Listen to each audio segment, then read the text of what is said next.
Hi, you three. You made it to Friday. So just continue with your spelling activities. You might even get a parent or somebody in your household to test you on your spelling words to see how you went. For today's reading, we're actually going to be focusing on a text that is called Riley and the Curious Koala. Now, prior to this, I've just skipped some slides that give you the definition of some words that you might come across, such as curious, which means eager to know or learn something.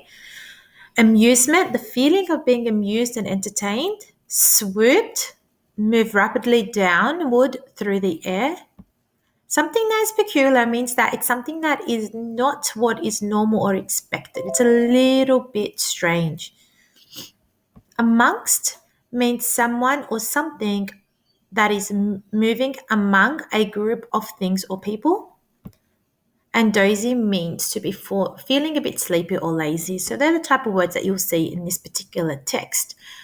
Now, when you're thinking about the text Riley and a Curious Koala and you're a great reader, you need to start to make predictions as you read. So having a look at the heading and the image, I want you to just think of all the other texts that we've been reading about traveling, about Australia, about Sydney, and what the text might actually be about.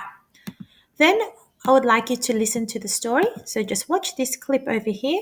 I've also inserted the text the best I could into the slides by taking screenshots so that you can refer back to the text itself. Once you have done that, what I would like you to do is actually fill in this table over here, this graphic organizer, sorry. So this is the way that we can summarize our reading. So I want you to type in who was in a text, what happened in a text, where they were, why they were traveling or why they were going around Australia, and how they were doing it. Then I would like you to use all the keywords that you have formulated to create just as best as you can, using up to 30 words in total, summarize the text. So it doesn't have to be very, very long. Okay? Have a go at doing that. Then what I'd like you to do is your maths work. So if you just listen to the instructional video, then you click on the instructions given by Mrs. Fry. Just by clicking the link over here, you will have a better understanding of how to complete the maths task. Your maths will be assessed for today. Have a bit of a break, bit of fitness, get yourself moving a little bit. Then I want you to do some science. This is optional, but I think you enjoy it. So I want you, once again, we're focusing on living and non-living. And one way to remember the 7 aspects of a living thing is by remembering Mrs. Gren. So M for movement, R for respiration, S for sensitivity, G for growth, R for reproduction, E for excretion, just means to go to the toilet, and N for nutrition. I would like you to watch this video that explains it a little bit more.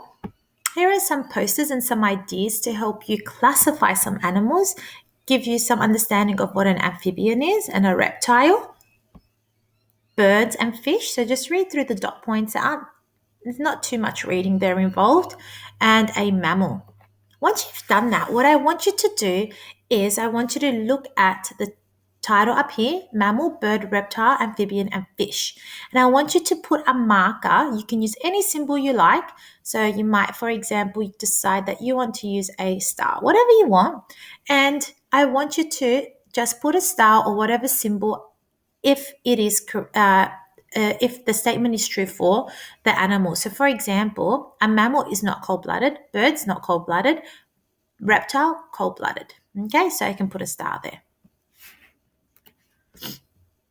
If you're not sure, you can just refer back. So, for example, if I'm not sure if a bird is cold-blooded or warm-blooded, it just tells me right there.